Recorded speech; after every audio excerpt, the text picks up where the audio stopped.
semua, kita malam ini mau live lagi. Welcome buat yang baru datang. Malam ini kita bakal live bareng Mbak Stephanie Kurniadi. Beliau itu merupakan founder dari Cewek Pengusaha. Terus merupakan juga Young Global Leaders 2019 dari World Economic Forum dan juga merupakan salah satu foundernya dari Foodies. Jadi sebelum kita invite, kita kumpul dulu semua bareng-bareng, baru nanti kita enjoy the session bareng Mbak Stephanie yang malam ini bakal sharing tentang 8 hal penting membangun mindset pengusaha. Nah, teman-teman foodpreneurs di sini semua kan merupakan pengusaha. Saya yakin semuanya pengusaha yang pengen sukses, pengen usahanya lancar dan memberikan banyak impact di dunia perekonomian Indonesia salah satunya dan merupakan misi pribadi. Jadi sebelum itu semua kita bangun dulu dari mindsetnya. Mindset apa sih? Ada 8 nih mindsetnya yang nanti bakal di-share sama Mbak Stephanie. Kita tunggu dulu sambil saya dadah-dadah ke yang udah datang ya. By the way, perkenalkan, saya moderator buat malam ini, saya Cindy. Yang merupakan part of dari @itproject.id yang udah beberapa kali juga bareng Foodies ya. Mungkin teman-teman udah sering lihat sampai bosen. It Project sendiri merupakan F&B consultant. Kalau mau cek aja ke @itproject.id sesudah sesi ini, oke? Tapi di sesi ini 1 jam bersama Mbak Stephanie kita bakal dapat ilmu banyak, jadi teman-teman fokus dulu. Malam minggunya bermanfaat sekali. Thank you for joining. Jadi kita tunggu sebentar lagi sebelum saya invite Mbak Stephanie-nya ya. Kita di sini aja. Saya wave dulu. Dadah, Mas Yohanes Angga, Kaila Property, Manda Hakim, Rosid Setiawan, Maila Tunsari, Sambal Kebuli, Mbak Ratna. Mbak Stephanie ternyata udah join juga. Sebentar lagi saya invite ya, pas udah lebih rame supaya seru. Ada Mas Syahrudi juga. Ada Mas Agung, Mbak Fira, Mas Ari Nikolas. Ini udah saya dadah lagi. Ada Syomai Menteng, Dapur Mas Sena, Tangerang. Smilenia, Gilang NR7. Halo, salam sehat juga. Ada soto Babe Tito, ini sotonya enak banget, saya udah pernah makan. Sayang tidak ada di Bandung, soto Babe Tito cepet dong ke Bandung biar bisa dimakan tiap hari. Ada juga Mbak Aquinaldi Maureen, ada Mas Syahrit, ada Helena Foto Bridal banyak. Oke. Karena teman-teman juga udah beberapa ada yang di sini, aku coba ulang lagi ya. Malam ini bakal ada sesi dari Mbak Stephanie tentang 8 hal penting membangun mindset sebagai pengusaha. Nah, teman-teman di sini kan semuanya foodpreneurs, pengusaha, punya visi masing-masing, punya goals masing-masing, atau bahkan punya value masing-masing juga. Tapi malam ini bakal di-share perihal mindsetnya nih dari Mbak Stephanie. Oke, aku coba invite dulu ya. Cewekpengusaha.com. Apa sih 8 mindset itu? Bakal di-share sama Mbak Stephanie di sesi malam ini. Feel free nanti teman-teman drop questions-nya selagi live. Karena aku bakal turn off comment dulu. Baru nanti pas sesi dari Mbak Steph udah disampaikan, kita open question and answer session ya. Oke, ini dia udah ada Mbak Stephanie. Halo. Hai, malam semuanya. Malam. Luar biasa loh, Sin, kita nggak janjian bajunya mirip. Oh iya, bener juga.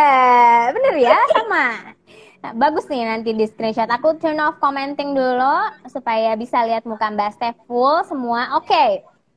Nah, kita bisa langsung mulai aja, Mbak Steph, di malam minggu ini. Thank you for coming malam minggunya bareng Foodies dan Foodpreneurs ya. Nah, rajin ya Foodpreneurs yang pada malam mingguan di sini ya. Pematerinya rajin, moderatornya rajin, pesertanya juga Bener, good bener, job bener. buat semua. And by the way, kita bisa langsung mulai aja. Guys, foodpreneur semua bisa diulang lagi sama aku. Hari ini Mbak Steph bakal share tentang 8 hal penting membangun mindset sebagai pengusaha. Nah, sebelum Mbak Stephanie share 8 mindset itu apa aja sih, aku mau coba minta intro dulu nih. Kenapa sih foodpreneurs di sini tuh harus punya 8 mindset yang nanti Mbak Steph bakal share ke kita. Boleh? Oke, jadi malam semua foodpreneurs. Sebenarnya mau kita ada di jalur entrepreneur ya, ataupun di jalur lain yang kita pilih nih, misalnya profesional kah, atau misalnya kita mau jadi ibu rumah tangga juga gitu ya. Jadi apapun lah, sebenarnya mindset itu menjadi kunci ya, kunci banget kita ini bisa satu berhasil, sama yang kedua itu adalah lebih ke totalitas gitu ya, menjalankan karir ataupun profesi kita gitu. Karena dengan mindset yang benar, sebetulnya kita tuh bisa terus berkembang lah istilahnya di apapun yang kita kerjain gitu ya, atau apapun yang kita lakuin gitu. Apalagi sebetulnya kalau di jalur entrepreneur ini. Jadi karena mungkin kalau banyak kan ya Sin yang ngebayanginnya tuh pengen nih cita-cita jadi pengusaha gitu ya, jadi entrepreneur gitu. Mungkin selama ini ya selama ini mungkin ngelihat yang keren-kerennya aja gitu ya, atau enggak ngelihat film gitu ya, tapi di happy endingnya aja, atau enggak di momen-momen yang sebenarnya inspiring lah, atau misalnya happy gitu ya. Tapi sebenarnya jadi entrepreneur itu mungkin jauh lebih banyak sih challenge-nya gitu, tantangannya. Jadi kalau saya sering banget pakai istilah kalau jadi entrepreneur itu bahan bakarnya tuh harus banyak gitu lah, istilahnya bahan bakarnya nggak habis-habis gitu. Dan salah satunya yang membuat kita tuh bahan bakarnya nggak habis-habis ya kalau mindset kita ini sebenarnya ada beberapa mindset yang bisa mendukung kita untuk menjadi entrepreneur yang sustainable atau long lasting lah gitu. Oke, bener banget sih, karena kan banyak filmnya atau denger ceritanya pas bisnisnya udah sukses aja, pas cabangnya udah banyak. Bener. Padahal di belakang itu kan terseok-seok, tapi tetap maju karena punya mindsetnya yang tepat, yaitu yang 8 bakal Kak Steph share sekarang. Boleh di listing nih 8 mindsetnya apa aja, Kak Steph? Oke, yang pertama itu sebetulnya adalah lebih ke mindset goal pribadi ya. Jadi saya juga pengen cerita nih. Jadi sebenarnya saya ada di jalur pengusaha ini, bisa dibilang tuh sengaja nggak sengaja gitu ya. Jadi waktu latar belakang keluarga saya tuh nggak ada yang pengusaha gitu ya. Jadi ayah juga karyawan swasta, kemudian ibu juga ibu rumah tangga gitu. Jadi waktu itu sih sebetulnya nggak ada di kamus tuh sebenarnya cita-cita pengen jadi pengusaha. Jadi dulu ya, dan kebetulan sempat direalisasikan juga ya di S1 gitu ya. Jadi cita-citanya sebenarnya pengen jadi arsitek gitu. Nah, tapi ternyata hidup ini menjebloskan saya gitu ke hal lain gitu. Ternyata waktu dari SMP itu kan ada kondisi perekonomian keluarga yang kurang baik lah. Akhirnya di situ walaupun masih sekolah tuh jadi harus cukup putar otak gitu ya untuk nyari tambahan sebenarnya. Apalagi pas lagi kuliah gitu. Jadi sebenarnya sih jalur jadi pengusahanya tuh kebuka waktu ada kondisi yang tidak ideal kayak gitu. Jadi mungkin kan masing-masing orang pasti punya reason yang beda dan kadang-kadang background dan cerita yang berbeda ya. Kenapa mereka at the end ada di jalur pengusaha ini, entrepreneur ini. Karena mungkin kalau sekarang exposure yang namanya jadi pengusaha itu udah jauh lebih masif gitu ya dari mungkin bandingin 5-10 tahun lalu, atau enggak lebih lagi dari 10 tahun yang lalu ya. Jadi harusnya sekarang memang banyak orang-orang yang memang kepikir pengen jadi pengusaha bukan karena terjebak gitu ya, atau terjeblos seperti cerita saya dulu gitu. Nah, tapi ini justru yang menarik ya, karena setiap orang ya, menurut saya sih mungkin ada yang udah menemukan, ada yang belum juga gitu, yaitu terkait apa sih sebetulnya goal kita di dalam hidup kita sendiri gitu ya. Jadi ada yang paling sederhana lah, paling sederhana sebenarnya kita pengen ngebahagiain orang-orang yang ada di sekitar kita lah ya, biasanya seperti itu, pengen kasih kehidupan yang proper gitu ya untuk keluarga kita, untuk orang tua, untuk keluarga inti dan segala macam. Nah, jadi sebenarnya apapun goal pribadi kita sih nggak ada masalah. Yang penting kita ini udah menyadari gitu ya, oke, goal saya nih adalah ini gitu misalnya.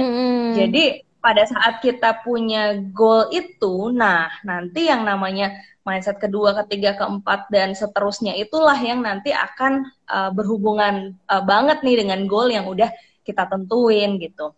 Kalau misalnya cerita pribadi saya gitu ya, pada saat saya puter otak dan jungkir balik gitu ya, belajar jadi pengusaha, itu akhirnya kan saya banyak baca-baca buku. Nah, buku-buku yang menceritakan tentang konsep entrepreneur ini juga banyak ya. Salah satu yang paling terkenal tuh kan pasti salah satunya Robert T. Kiyosaki ya. Jadi yang cerita tentang 4 kuadrannya kan. Ada employee, kemudian self-employed, kemudian entrepreneur, sama yang keempat itu investor. Nah, waktu saya benar-benar belajar tentang yang namanya konsep pengusaha gitu ya, menjadi entrepreneur, itu saya secara pribadi tuh benar-benar amazed banget sama si profesi yang satu ini gitu. Jadi udahnya entrepreneur ini itu tuh kalau saya ngerasanya sekarang yang namanya entrepreneur tuh kayak apa ya, bisa dibilang kayak scientist juga ya. Artinya kita itu menciptakan sesuatu yang tidak ada menjadi ada.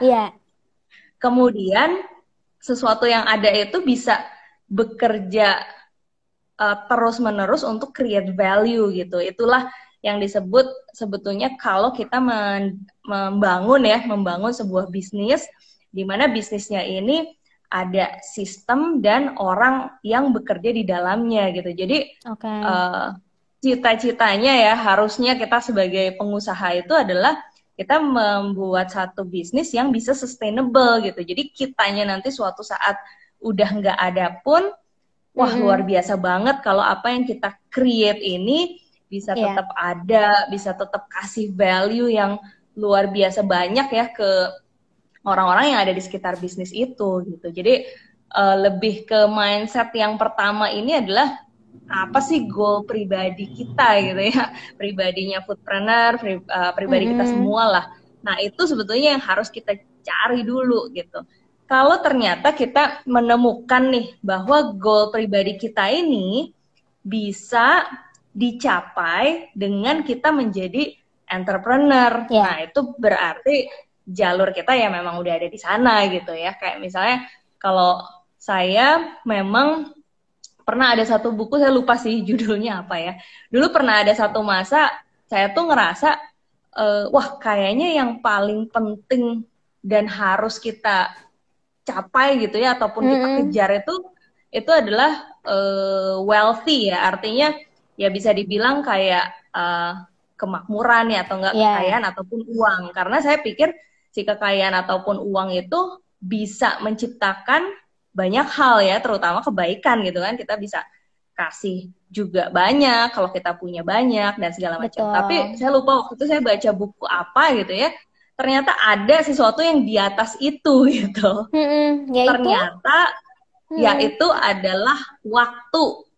Jadi ternyata ya pas saya baca-baca bener juga ya, ternyata yang paling berharga di hidup kita ini tuh sebetulnya adalah waktu gitu. Jadi kalau gara-gara waktu setelah saya baca buku itu gitu ya, saya jadi kepikir ya makin memperkuat keinginan saya untuk terus stay di dunia entrepreneur. Karena dengan kita ada di dunia entrepreneur, sebetulnya kita bisa mengelola waktu yang kita miliki gitu. Jadi itu mungkin suatu privilege gitu ya, dengan kita menjadi entrepreneur, kita bisa mengelola waktu yang kita miliki gitu. Either kalau kayak sekarang dipikir-pikir nih, walaupun hari Sabtu gitu ya, kayaknya dari tadi pagi sampai barusan emang cukup ngurusin kerjaan sih gitu. Tapi ini adalah sesuatu yang gue pilih, yang gue suka gitu ya. Jadi dari cita-cita pribadi, kemudian goal yang diinginkan adalah pengen punya satu kesibukan di mana kesibukan ini tuh bisa create value buat banyak orang, dan gue tetap stay seneng gitu ya, stay happy gitu. Dan karena goal pribadi ini cukup sejalan dengan dunia entrepreneurship, akhirnya kalau saya secara pribadi ya tetap ada di dunia entrepreneurship dan pengen terus mengembangkan diri lah ya, ingin menjadi lebih baik gitu ya di dunia entrepreneur. Jadi yang pertama ini secara mindset adalah kita harus mengetahui dulu goal pribadi kita ini apa, dan menjadi pengusaha itu adalah pilihan kita gitu ya. Jadi bukan karena orang lain, karena disuruh, atau enggak karena lagi terinspirasi, tapi terinspirasinya lagi ngetren misalnya, karena sih teman-teman gue semuanya jadi pengusaha, jadi gue jadi pengusaha juga gitu. Padahal panggilannya misalnya gitu ya bukan di situ gitu. Jadi make sure bahwa entrepreneur ini adalah pilihan kita sendiri karena sejalan dengan goal pribadi kita sendiri gitu. Jadi mindset yang pertama itu, Sin. Kemudian lanjut nih ke yang kedua ya. Sebentar. Nah, yang kedua agak sedikit tertarik kalau tadi kan Mbak Steph untuk memanage waktunya sesuai dengan keinginan Kak Steph tapi tetap meng-create value. Gimana kalau orang itu punya goals pengen nyantai? Kayak dengan jadi entrepreneurs kan gue nggak punya jam kerja. Kan banyak tuh entrepreneurs yang berpikir bahwa kalau udah punya bisnis itu nyantai. Padahal ya kalau lagi membangun kan justru kayak Mbak Steph weekendnya juga tetap mikirin bisnis gitu. Tapi gimana nih buat teman-teman foodpreneurs yang punya goals, punya bisnis supaya gabut sesukanya tapi tetap berjalan sendiri bisnisnya dan tetap jadi uang gitu. Nah, kalau nyantai sih pasti goal semua orang ya. Iya. Karena itu tadi, karena waktu itu sangat berharga. Waktu itu sangat berharga, jadi kita pengennya menghabiskan waktu itu dengan sesuatu yang kita pengen gitu ya. Jadi kadang-kadang memang orang beda-beda banget sih kalau saya lihat gitu ya. Ada orang yang memang suka nyantai gitu ya. Tapi kadang-kadang nyantai itu definisinya macem-macem banget ya. Ada yang misalnya mereka artinya nyantai itu misalnya main game gitu ya. Ada yang nyantai itu misalnya nulis blog gitu misalnya, atau enggak apalah segala macam. Ya sebenarnya sih nggak ada masalah ya, tapi yang namanya goal yang tadi kita tetapkan itu kan sebetulnya ada ukuran-ukurannya kan. Nah sebenarnya ukurannya apa nih, kita pengen si goal ini tercapai. Misalnya tadi pengen memberikan kehidupan yang proper nih untuk keluarga gitu ya. Nah, kehidupan yang proper untuk keluarga tuh dalam jangka pendek tuh ukurannya apa sih gitu ya. Misalnya mendapatkan income bulanan misalnya sekian gitu. Atau enggak punya goal pengen bawa umroh orang tua misalnya. Nah, itu juga goal kan. Jadi goal itu adalah sesuatu yang terukur. Nah, tinggal kita negosiasi aja ke diri kita sendiri gitu ya. Lu mau capai goal lu, it means lu punya komitmen, kemudian tekad ya, karena orang itu cuma dibagi jadi dua gitu. Satu itu orang yang punya komitmen buat capai goalnya, satu lagi orang yang nggak cukup kuat untuk berkomitmen mencapai goalnya. Akhirnya ya goalnya nggak kecapai-capai kan. Jadi orang cuma dua itu aja sih. Nah, jadi ya definisi dari nyantai itu pada akhirnya nanti kita akan negosiasikan dengan diri sendiri gitu kan. Kayak misalnya kenapa sih saya dari umur 20-an gitu ya sampai sekarang itu belajar bisnis, bener-bener satu persatu saya ulik karena saya pengen punya bisnis yang sistemnya jalan gitu ya. Mungkin kalau di tahun pertama atau tahun kedua kita setiap hari standby di sana ya. Misalnya kalau saya di kuliner gitu, belanja dari pagi, kemudian malam ngecekin lagi omset segala macam. Tapi saya punya goal gitu bahwa kondisi seperti ini itu hanya 3 bulan pertama aja misalnya. Karena saya harus nyusun sistem nih. Oh berarti area ini nanti akan ada manajer yang kerjain. Mampu nggak ya bisnis ini membayar gaji manajer misalnya? Oh ternyata dari sisi income di bulan kedua naik sekian persen sehingga profitnya sekian, jadi bisa nih bisnis ini mampu untuk hire manajer di bulan keempat misalnya. Nah itu kan tapi banyak ilmunya kan, dan kalau ada bisnis lain yang udah menjalankan berarti bisa. Nah tinggal kita cari tuh ilmunya. Jadi yang namanya goal pengen nyantai, semua orang pasti pengen nyantai, dan sampai sekarang pun itu setelah bertahun-tahun ngebangun yang namanya nyantai itu akhirnya bisa dicapai gitu ya. Jadi apa yang kita mau, kita harus punya ukurannya, kemudian kita kerjain deh apa yang harus dilakukan agar goal kita tercapai, termasuk di nyantai gitu. Kalau pengennya nyantai dari sekarang, ya bisa awal juga ya.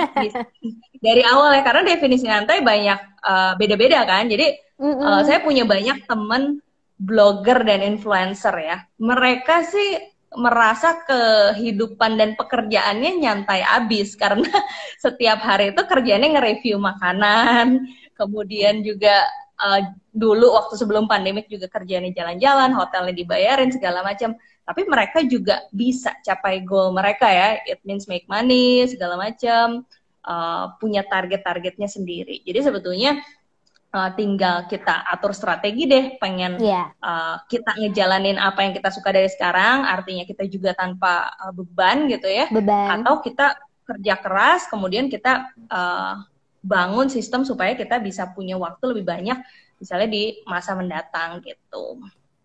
Oke, very clarifying. Bisa kita move on. Yang kedua mindsetnya apa nih Mbak Steph? Nah, yang kedua ini nyambung banget, yaitu jangan pernah berhenti buat belajar ya. Karena tadi udah kita bahas yang namanya kita mau capai goal kita misalnya ya, atau enggak di dunia entrepreneur itu kan totally bukan jalan tol lah ya. Jadi bener-bener jalan berbatu-batu gitu. Sebenarnya sih kenapa di dunia entrepreneur itu terkesan sulit gitu ya, atau enggak banyak challenge-nya. Sebenarnya bukan si dunia entrepreneurship-nya yang susah, tapi kemampuan kitanya yang belum nyampe gitu. Jadi kadang-kadang kenapa sih susah juga ya ternyata punya sales yang stabil misalnya. Nah itu terjadi karena kita itu belum punya ilmunya gitu. Betul. Kemudian kenapa ya kok dari bulan ke bulan bukannya untung padahal store-nya rame gitu ya, tapi malah nombok terus gitu. Nah itu karena kita belum punya ilmunya gitu. Jadi kalau dari bertahun-tahun yang udah saya jalanin gitu, sebenarnya setiap challenge yang kita hadapin itu sebetulnya pasti ada jawabannya. Cuman kemarin itu jadi satu kendala ataupun kesulitan gitu ya, karena sebenarnya kita belum tahu ilmunya. Tapi ternyata setelah kita tahu ilmunya, kemudian ilmunya itu kita implementasi, kemudian kita ngulik gitu ya, ternyata yang mungkin teman-teman foodpreneur inget-inget deh, sesuatu yang bikin kita pusing mungkin 2 tahun lalu gitu ya, misalnya pas sekarang dipikir-pikir kenapa gue kayaknya pusing banget gitu ya, padahal itu kan gampang banget gitu. Pasti sering lah kejadian-kejadian seperti itu. Jadi sebenarnya mindset penting banget adalah kita tuh nggak boleh berhenti buat belajar gitu. Jadi di profesi apapun sih rasanya kalau ada yang bilang kan kita tuh harus keluar dari comfort zone ya. Tapi selama ini saya pakai istilah bukannya keluar dari comfort zone, tapi justru kita harus memperlebar comfort zone kita gitu. Karena kalau ilmu kitanya nambah gitu ya, misalnya saya ini secara pribadi kan orangnya introvert sebenarnya. Jadi kalau dulu banget gitu ya, mungkin 10 tahun yang lalu gitu disuruh present gitu di depan orang, cerita gitu ya tentang visi bisnis segala macam, wah itu pasti udah ngeblank banget gitu. Tapi karena saya tahu bahwa ilmu itu perlu gitu ya untuk capai goal saya, banyak banget buku tentang presentation yang saya habiskan gitu ya, apalagi kalau di masa sekarang udah enak banget ya, tinggal nongkrong di depan Buka. YouTube ya kayak. Betul. Ada ratusan sampai ribuan video di mana kita bisa belajar dari situ. Ya akhirnya sekarang si comfort zone itu ya melebar gitu. Jadi kalau misalnya disuruh present, disuruh presentation, disuruh ngomong, disuruh macam-macam, itu ya udah nggak ada masalah gitu, karena itu udah jadi suatu skill gitu ya, suatu ilmu yang kita pelajari gitu. Jadi di dunia entrepreneur tuh rasanya yang namanya challenge itu adalah sesuatu yang pasti ada, mau kita udah ada di tahap manapun gitu ya. Jadi yes. mindset itu sangat penting, yang nggak pernah ada berhenti belajar lah gitu. Ada satu trik ya menurut saya yang dulu saya pakai untuk benar-benar saya bisa implementasiin yang namanya never stop learning ini. Jadi never stop learning ini tuh benar-benar harus kita implementasi, artinya sama siapapun ya, artinya kita tuh nggak harus belajar sama orang yang lebih dari kita gitu ya, maksudnya sama siapapun tuh kita banyak banget yang bisa kita pelajari gitu. Nah, ada satu trik yang dari dulu waktu saya nemu sampai sekarang selalu saya pakai. Jadi saya itu menghilangkan yang namanya ekspektasi.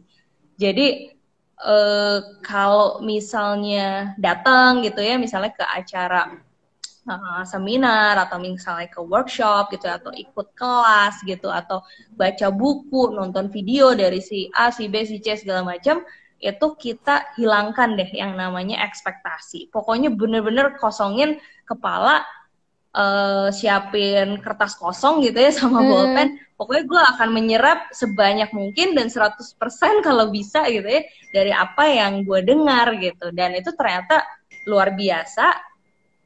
Kita bisa belajar banyak, dan ada satu hal yang paling penting banget. Kita tuh ngerasa seneng gitu. Jadi kayak apa ya, gila. Ada banyak hal yang kalau kita buang ekspektasi kita, itu justru kita jauh lebih banyak menyerap hal gitu. Jadi ya kalau dulu gue pernah tahu 1 tambah 1 sama dengan 2, ya itu dilupain dulu lah supaya kita bisa tahu ternyata 1 tambah 1 belum tentu 2 gitu ya misalnya gitu kan. Jadi itu adalah salah satu mindset yang menurut saya penting gitu, karena kalau kita nggak pernah berhenti belajar, itu kayak bener-bener kita tuh nge-absorb banyak halnya, itu luar biasa banyak banget sih. Dari hal-hal yang kita lihat sehari-hari ya, mungkin feed social media kita aja itu udah ilmu yang banyak gitu kan, yang bisa kita pelajari. Oh ternyata dia kalau bikin copywriting kayak gini nih, oh ternyata dia kalau bikin visual kayak gini segala macam. Itu apapun yang kita lihat sehari-hari itu adalah sumber ilmu dan wawasan semua lah. Tinggal kitanya ini punya mindset untuk menyerap itu atau enggak gitu. Ya, nah itu menarik banget menurut aku yang poin 2, Kak Steph. Karena yang kayak Kak Steph bilang tadi, ketika kita melihat 2 tahun lalu, kok segampang itu gue nggak bisa ya. Ternyata 2 tahun Cukup lalu banget gue ya. Iya, yang gitu doang kok 2 tahun lalu terseok-seok ngerjainnya. Ternyata emang 2 tahun lalu tidak memahami, tidak mengerti, sehingga jadi catatan buat kita kayak sekarang kita nggak bisa pasti karena belum ada ilmunya salah satunya. Jadi tahapan challenge-nya itu akan terus memaksa kita untuk belajar sesuatu yang baru ya, Mbak Steph ya. Oke, lanjut. Yang nomor 3. Nah, yang ketiga mindset yang ketiga mindset yang penting juga itu adalah sebagai pengusaha ya, kita itu nggak boleh mengkotak-kotakkan ilmu gitu ya. Jadi apa sih keahlian seorang entrepreneur atau pengusaha gitu ya? Kayaknya karena dia tahu banyak hal sih gitu. Jadi kalau misalnya kita sebagai profesional gitu, mungkin kita boleh memilih satu ilmu gitu ya yang kita dalami gitu. Spesialis, misalnya kita di spesialis gitu ya, misalnya kita di bidang social media misalnya, pelajari sampai detail ya gimana caranya naikin engagement, kemudian gimana caranya pakai tools-tools digital yang sophisticated gitu ya misalnya. Tapi kalau begitu kita punya cita-cita untuk menjadi entrepreneur yang berhasil, nah kita nggak boleh mengkotak-kotakan ilmu. Kenapa? Karena kita ini kan kalau apalagi di tahap awal ya dalam hal membangun bisnis gitu, kita itu center universe-nya bisnis kita gitu. Jadi ya empowerment penting ya dan perlu gitu, tapi itu tidak bisa terjadi dan terbangun di hari pertama atau bulan pertama atau tahun pertama gitu, dimana misalnya tim kita gitu ya, organisasi kita udah berjalan dengan sendirinya, udah banyak segala macam ya. Tapi di awal-awal kita adalah center of universe-nya. Artinya adalah kalau ada satu pertanyaan semua tim kita nggak ada yang bisa jawab, nah kira-kira siapa yang perlu jawab gitu ya? Ya balik lagi kita lagi kan, which is kita adalah yang punya bisnisnya, kita yang punya visinya ya, bisnis ini mau dibawa ke arah mana, kemudian bisnis ini mau bertumbuh atau jadi besar 2 kali lipat tahun depan, atau tahun depan mau jadi 10 kali lipat, mau jadi 100 kali lipat, itu adanya di tangan kita gitu. Jadi rasanya kita tuh udah nggak bisa kayak mau lari ke siapa nih ya gitu ya, atau misalnya kalau mau nyalahin ke siapa gitu ya, orang kita center of universe-nya gitu. Jadi karena hal itulah yang namanya kelengkapan ilmu itu penting gitu. Jadi mungkin kita perlu mendalami beberapa ilmu ya, terutama kalau menanya pendapat saya, kalau di entrepreneur, sebagai entrepreneur itu ilmu yang perlu untuk didalami itu keuangan ya, kemudian marketing gitu ya, karena itu adalah kunci-kunci dari business development ya, perkembangan bisnis dan jantungnya lah. Tapi sisanya itu bukan berarti kita buta sama sekali ya. Jadi saya sering banget ditanya, kalau misalnya mau rekrut karyawan nih, itu baiknya gimana ya, segala macam.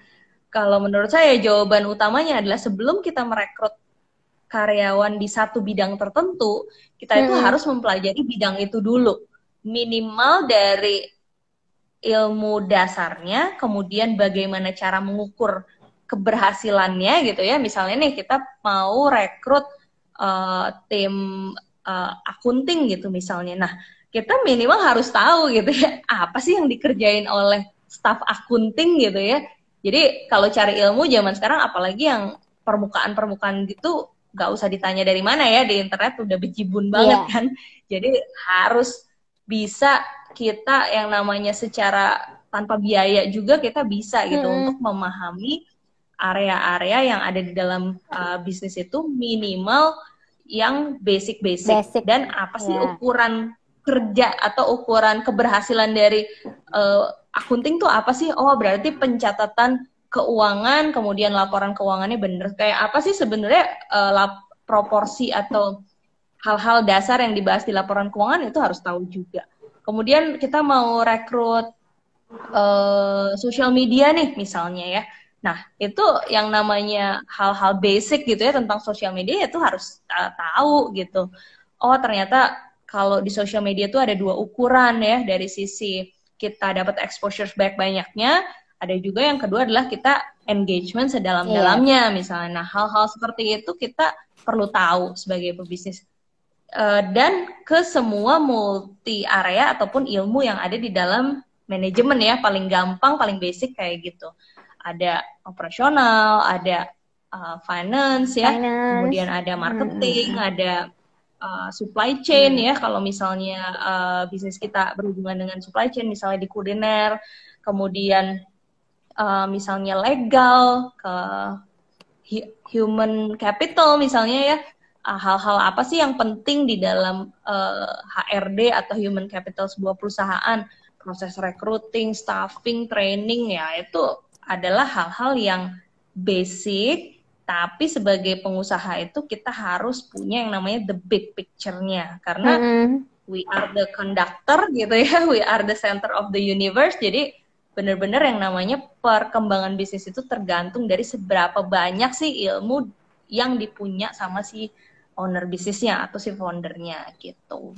Nah, itu yang mindset ketiga sih. Jadi jangan kotak-kotakin ilmu, karena kita sebagai pengusaha harus punya wawasan seluas-luasnya antar multi ilmu itu. Mbak Steph, kalau misalnya saya pebisnis nih, terus aduh gue ngertinya marketing, gue bakal bodoh banget kalau finance operasional, nggak mau banget belajar itu. Pada akhirnya saya mengajak partner yang saya tahu bisa melengkapi saya. Apakah itu juga possible gitu? Karena kan proses pembelajaran mungkin daya serap orang beda-beda. Aduh, gue mau jalan sekarang tapi takutnya kalau harus bisa operasional tidak jalan-jalan. Gimana kalau gue ngajak partner yang ngerti di bagian yang gue nggak bisa gitu? Itu sangat recommended ya, sangat rekomen banget.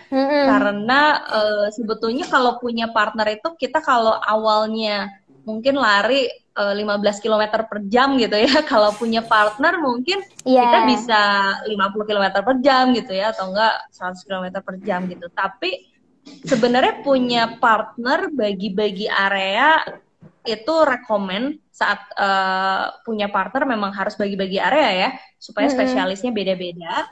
Tapi bukan berarti kita ngeblank ya tentang area yang dia kerjain. Kalau enggak, nanti malah diskusinya tuh nggak nyambung gitu. Oh ya, Justru kewajiban kita juga buat ngerti apa yang dia kerjain gitu ya. Apa sih hal-hal penting di areanya dia gitu ya. Nah, begitu juga dengan si partner kita juga harus, karena dia juga adalah partner, berarti kan dia entrepreneur juga kan. Jadi pemahaman si dunia bisnis ini memang harus menyeluruh gitu, supaya pembahasan strategisnya juga antar partner ini cukup nyambung. Jadi sebenarnya sih untuk mempelajari nggak harus kita tuh detail gimana banget sampai tahu cara melakukan teknisnya ya, tapi dengan kita sering baca dan tiap hari ya atau 2 hari sekali tuh berkunjunglah ke website bisnis gitu ya, dari mulai kayak misalnya kalau di Indonesia mungkin kan ada marketers gitu ya, kemudian juga macam-macam lah, ada foodies, kayak ada foodies ya, foodies juga multi ilmu banget, ada operation, ada marketing, ada keuangan gitu. Jadi si wawasan multi ilmu ini cukup dengan diawali kita rajin baca tentang hal-hal yang berhubungan dengan bisnis. Karena pada saat kita baca hal-hal tentang bisnis itu pasti pembahasannya tuh cukup 360 derajat gitu ya, integrated lah. Oh iya ya, ternyata ini tentang inovasi. Oh ini tentang bagaimana mengelola sumber daya manusia misalnya. Baca-bacaan kayak zaman sekarang tuh pengganti majalah itu website ya kayak SWA, kemudian marketing ya, kayak gitu-gitu adalah kolom-kolom bisnis lah. Kalau misalnya buka kayak kumparan ya, baca yang bagian bisnis. Itu sangat cukup sekali buat kita punya wawasan yang 360 degree. Oke, apalagi kalau punya partner yang beda. Salah satu metode pembelajarannya juga mungkin minta ajarin sama partnernya ya. Kayak benar. Oh iya, benar. Saling ngasih training rame. Ya. Yes. Jadi salah satu juga ya kalau di internal, setiap kali salah satu partner, atau sekarang nggak hanya partner ya, tapi salah satu tim pergi training kemana, itu udah kewajiban tuh setiap Seninnya atau Selasanya gitu ya, mereka kasih training lagi ke internal yang lain supaya mikirnya juga jadi sama gitu kan. Biar nanti kosakatanya juga sama, lama-lama lebih collective intelligence ya, artinya pas diskusinya itu juga akan jauh lebih ngeluarin ide-ide yang brilian gitu. Oke, setuju. Nah, boleh lanjut yang keempat setelah jangan mengkotak-kotakan ilmu gitu, Kak Steph, apa lagi? Ya, yang keempat itu adalah mindset kalau kita itu hati-hati dengan yang namanya jebakan entrepreneur ya. Jadi kalau ini sih saya juga nemuinnya di pada saat ngejalanin sendiri juga ya jadi entrepreneur. Jadi mindset bahwa kita jangan terjebak atau terbawa dengan yang namanya gaya hidup. Jadi sebenarnya baik itu di entrepreneur ataupun di hal lain ya. Saya sih seneng ya karena kita hidup di era Mark Zuckerberg lah ya, which is atau Steve Jobs, which is mereka mempopulerkan bahwa yang namanya lu nggak perlu dress up amat, apa namanya, untuk men-state bahwa lu sukses atau gitu. berilmu gitu ya, atau punya karya gitu ya. Itu kita patut syukur lah hidup di era itu gitu. Jadi karena mereka udah mempopulerkan hal itu, jadi sebenarnya kita bisa ambil benefitnya. Artinya yang namanya gaya hidup gitu ya, atau sesuatu yang sebelum kita jadi pengusaha atau sebelum waktu bisnis kita misalnya jadi berkembang gitu ya, atau enggak jadi lebih banyak atau lebih besar, kalau sebelumnya itu kita tidak melakukan gaya hidup itu, bukan berarti setelah kita jadi pengusaha itu kita perlu melakukan satu gaya hidup tertentu gitu ya. Malah salah satu yang juga menurut saya kekuatan untuk menjadi entrepreneur adalah lu itu bisa jadi diri lu sendiri dan tetap punya karya yang bisa kita banggakan lah. Karena kan ujung-ujungnya tetap aja ya, manusia itu kan ada kebutuhan primer, kemudian primer ya, kebutuhan primer, kebutuhan tersier, kebutuhan aktualisasi diri gitu ya. Ya itu ya, udah lupa gue hafalannya. Nah jadi sebenarnya dengan kita jadi pengusaha, kita bisa punya karya tanpa kita harus punya gaya hidup yang bukan kita lah gitu. Jadi sebenarnya sih kan kalau di cowok-cowok kan ada harta tahta wanita tuh ya. Kalau di cewek harta tahta apa ya? Harta tahta apa ya, satu lagi gitu ya. Karena dengan menjadi pengusaha, kemudian bisnisnya berkembang gitu ya, kita sebagai manusia itu pasti akan ngerasa punya power yang lebih dibandingkan sebelumnya. Nah, buat teman-teman foodpreneur yang mungkin udah ada yang ngalamin juga ya, ataupun yang belum, mungkin bisa ingat kata-kata saya, bahwa kalau kita udah pada akhirnya bisa mencapai hal itu, kita harus ingat-ingat siapa diri kita sebenarnya gitu. Jadi jangan pernah berubah lah, walaupun kita mendapatkan sesuatu yang lebih gitu ya, dibandingkan sebelum kita menjadi pengusaha atau sebelum bisnis kita besar gitu. Jadi itu mindset yang penting banget. Karena banyak cerita-cerita gitu ya, ada yang teman saya sendiri juga gitu ya, ataupun yang saya baca juga bukunya gitu ya. Kalau kita tidak ingat hal ini, itu apa yang udah kita bangun sebagai pengusaha gitu ya, atau di bisnis kita bisa jadi bisa jadi runtuh gitu ya, ataupun gagal hanya karena hal ini gitu. Jadi ini adalah sesuatu yang menurut saya mindset yang penting juga gitu, makanya saya masukin nih di 8 hal ini gitu. Jadi jangan pernah berubah, tetap jadi diri kita sendiri gitu ya, dan ingat terus kenapa kita menjalani ini gitu ya. Kayaknya itu kalau kata-katanya bahasa Inggris lebih keren gitu ya. Pokoknya ingat-ingat lah kenapa kita menjalani ini, dan ingat siapa kita gitu. Jadi itu adalah mindset yang keempat ya. Iya, betul. Nah yang kelima nih. Ya, mindset yang kelima. Yang kelima ini adalah jangan pernah lupa untuk berbagi ya. Jadi karena berbagi itu sebetulnya yang saya rasain sendiri nih ya, kalau kita berbagi kan macam-macam, bisa kita berbagi secara fisik gitu ya, misalnya kita berbagi tenaga, misalnya kita berbagi dalam nilai uang gitu ya, atau berbagi waktu ya, berbagi ilmu gitu.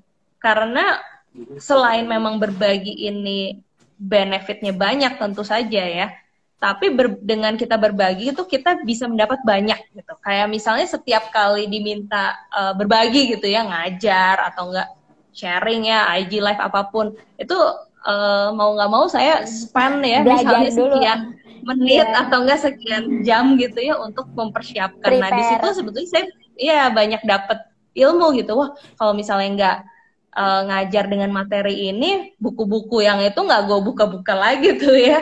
Tapi karena harus ngajar atau harus sharing tentang satu tema tertentu, kadang-kadang pas nyiapin itu jadi belajar lagi. Habis itu pertanyaan-pertanyaan juga ya dari teman-teman yang dengar, teman-teman yang diskusi, itu juga banyak banget yang jadi ilmu baru gitu ya buat saya gitu pada saat berbagi gitu. Nah, jadi berbagi ini adalah mindset yang juga cukup penting ya pada saat kita menjadi pengusaha.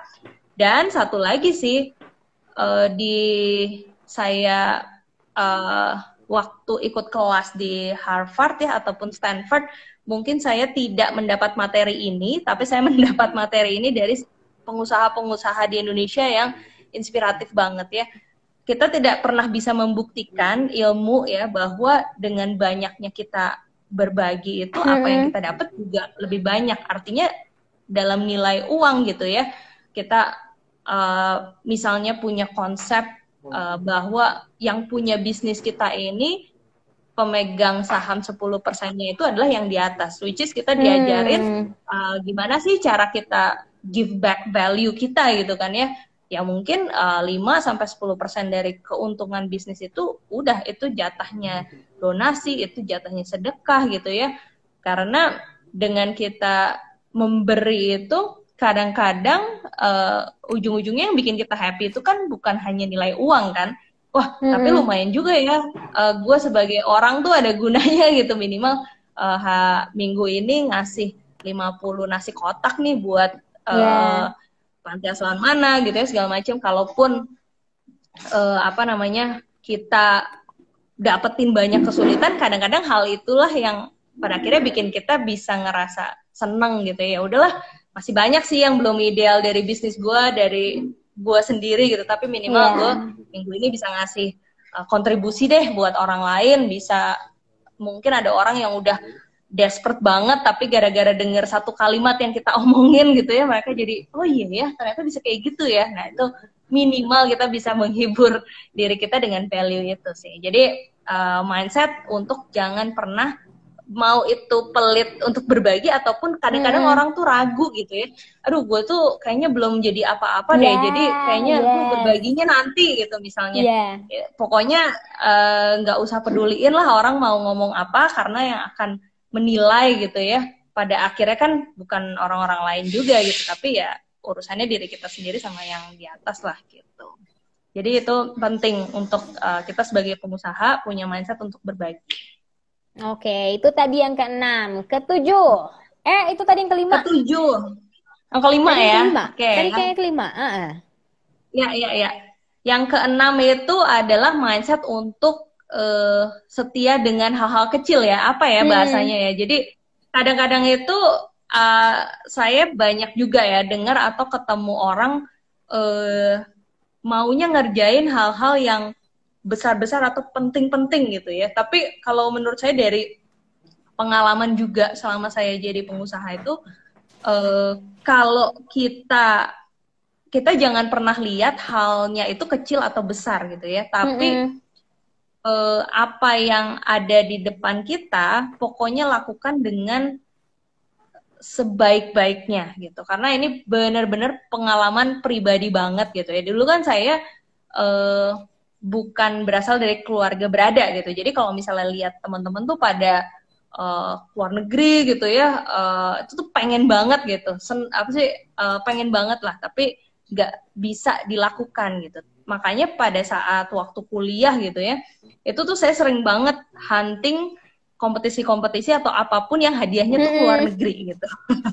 Jadi quiz hunter gitu lah ya, era 1.0 lah gitu ya. Nah, tapi waktu setiap kali ada yang namanya kompetisi ataupun opportunity gitu ya, saya tuh tidak pernah melewatkan hal yang kecil-kecil ataupun detail gitu. Jadi misalnya nih, saya tahu kalau misalnya saya presentasi di depan juri, saya pengen meninggalkan suatu kesan nih buat mereka. Jadi biasanya tuh saya kerjain tuh sampai hari sebelumnya gitu ya, sampai malam, sampai jam 1 pagi ya.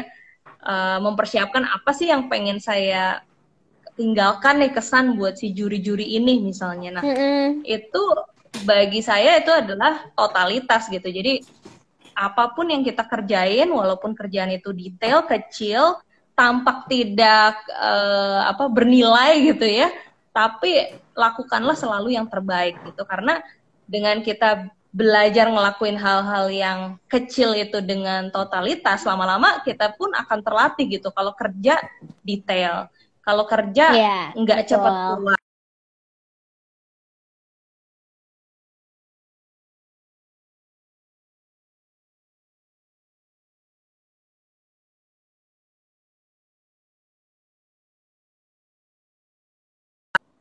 Boleh di komen nggak, Mbak Ste? Ya, back tuh. Boleh lanjut, Oke, Mbak Ste? siapa nih? Iya. Tingginya muter-muter gitu. Iya. Boleh lanjut lagi ya. Ya, Details. jadi itu ya mindset yang keenam itu adalah lakuin dengan total apa yang ada di depan kita gitu. Jadi di situ kita akan terlatih dan juga saya percaya sih karena kita bagus atau serius atau totalitas ngerjain hal-hal kecil, kita itu pada akhirnya akan dipercayakan hal-hal besar gitu. Jadi itu juga mindset yang menurut saya penting ya sebagai pengusaha gitu. Nah, yang ketujuh ya, masuknya yang ketujuh. Itu adalah think big, start small ya. Jadi kalau kita bukan pewaris tahta generasi bisnis 5 generasi gitu ya, jangan bersedih gitu. Tapi bukan berarti kita juga nggak bisa bercita-cita punya bisnis sebesar si bisnis 5 generasi itu gitu. Banyakin exposure lah bahwa sebenarnya apa yang orang lain capai itu bisa kita capai gitu. Tinggal kita cari tahu caranya dan itu pasti ada caranya karena udah ada orang lain yang mencapainya gitu. Berhasil, jadi kalau kita punya satu project gitu ya, satu bisnis itu awalilah selalu dengan visi. Kalau di kelas marketing saya tuh biasanya kita di awal pasti ngebahas yang namanya visi. Karena visi ini benar-benar menentukan apa yang kita lakukan di hari ke hari gitu. Jadi kalau ngeset visi atau goal itu boleh banget ngesetnya besar gitu ya. Karena dengan kita ngeset goal atau visi yang besar, akhirnya kita mencari tahu bagaimana cara mencapai si visi itu gitu. Nah, tapi berhubungan juga dengan mindset yang ke-6 barusan gitu ya, bahwa kita harus memulainya dari hal-hal kecil. Apalagi sekarang kan era pandemik, jadi ini ada hubungannya banget bahwa walaupun kita pengen ngeset satu bisnis yang besar gitu ya, kita bisa trial dengan project-project yang kecil. Betul, supaya secara resiko ya juga manageable, karena sekarang kan uncertainty cukup tinggi kan ya, kondisi market, kompetisi ya, segala hal itu sangat-sangat uncertain. Jadi kita bisa start doing research ya, atau tes produk baru, kemudian tes model bisnis baru, semua dengan skala-skala yang kecil gitu. Baru pada saat kita ketemu titik-titik keberhasilannya, kemudian kita scale ya dengan tahap-tahap tertentu. Nah, disitulah nanti traction kita akan kelihatan. Nah, pada saat kita go into details, hal-hal kecil, nah itu jangan lupa kita juga harus set priorities. Artinya seperti yang tadi udah sempat saya ceritain tuh, kalau misalnya kita pengen tahu bagaimana seorang kasir itu bekerja dengan standar yang kita mau, ya kita spend aja misalnya 3 hari jadi kasir gitu ya. Oh, ternyata kalau kasir tuh berarti SOP-nya harus 1, 2, 3, 4, 5, 6, 7, sampai 10 gitu. Oh, berarti kita harus mengukur kinerja kasir nih dari 3 hal gitu ya misalnya. Oh, ternyata kasir harus dapat bonus nih supaya mereka upselling misalnya. Nah, itu adalah small details yang bisa kita lakukan, tapi kita harus set priorities. Artinya kita jangan terlalu senang atau menikmati menjadi kasir gitu. Oh, ternyata lucu-lucu nih customer-nya gitu. Jadi kasir terus jadinya gitu ya. Karena kita sebagai pebisnis, jadi berpikir strategis. Jadi harus set priorities. Oke, di front line udah tahu nih kunci-kunci keberhasilan di sini. Oke, set up sistemnya. Kemudian rekrut orang-orang yang kompetensinya sesuai, staffing di situ. Kemudian kita bisa move untuk benerin yang mana lagi nih yang perlu kita benerin jadi prioritas supaya goal kita secara strategik tercapai gitu. Jadi mindset yang ketujuh ini adalah think big, kemudian start small ya. Kita bisa one step at a time, tapi set priorities dan target-target kita gitu. Oke, nah Terakhir kebetulan ya. Kak Steph, kita udah 5 menit terakhir, sekalian Foodpreneurs bisa dengerin Iya. 8 yang terakhir nih apa dari Mbak Stefani. Iya. Yang terakhir itu adalah, of course, yang paling sering ya orang obrolin itu adalah gagal ya. Jadi kalau gagal, kemudiannya belum berhasil gitu ya, kenapa ya kalau misalnya kita kepoin gitu ya pebisnis lain, kenapa ya dia tuh kok udah sehebat itu, padahal mulainya bareng gitu misalnya, pasti suka ada pikiran-pikiran seperti itu yang keluar gitu, atau misalnya kita nyoba sesuatu gitu ya tapi belum berhasil. Nah, jadi gagal atau belum berhasil itu nggak boleh baper. Jadi mindset utamanya adalah itu adalah part of the journey gitu. Kalau misalnya kita belum berhasil melakukan sesuatu, berarti ya kita harus mencari tahu lagi gimana biar benar-benar bisa melakukan hal itu. Kalau ada orang lain yang udah melakukannya, berarti pasti ada caranya. Jadi gagal atau belum berhasil itu adalah part of the journey, dan kita nggak boleh baper ya, totally itu harus dicoret ya. Jadi harus punya exit door lah ya, kalau misalnya lagi bad mood atau apa ya, lakukanlah hal yang kita suka. Akhirnya besok harus balik lagi gitu untuk lanjutin apa yang kita lagi kerjain, karena kunci keberhasilan dari pengusaha ya of course adalah persistence-nya ya, bahan bakarnya tadi, gimana caranya supaya kita bahan bakarnya ini banyak supaya kita bisa terus belajar dan akhirnya jadi orang yang lebih baik lagi, terutama sebagai pengusaha gitu, Sin. Oke, lengkap kayaknya ya 8 mindset. Itu dia, jujur ini nggak kerasa banget. Ternyata sudah 1 jam saja. Seandainya bisa lebih dari 1 jam, ya. pasti bakal lebih explained lagi. However, thanks banget Mbak Steph. Teman-teman Foodpreneur, sorry banget lagi nggak bisa open question and answer session karena kita sisa 2 menit lagi. Tapi teman-teman bisa cek nanti. Hasil live ini bakal di save, jadi jangan lupa visit Instagramnya foodies.id. Selain archive dari live ini juga banyak materi lainnya. Never stop learning tadi salah satunya Mbak Steph, karena challenge-nya itu tidak akan habis-habis kalau kita punya goal bikin bisnis yang sustainable dan panjang banget umurnya sehingga meninggalkan banyak value. Thanks banget Mbak Steph buat sharing sessionnya. Thank you juga teman-teman. Hal penting membangun mindset. Kita ketemu lagi di sharing session selanjutnya. Thanks banget, supaya semoga bermanfaat buat teman-teman. Thank you juga Kak Steph. Boleh kita akhiri ya. Thank you. See you lagi. Bye-bye. Happy weekend. Thank you semua. Di end dulu ya. Dadah.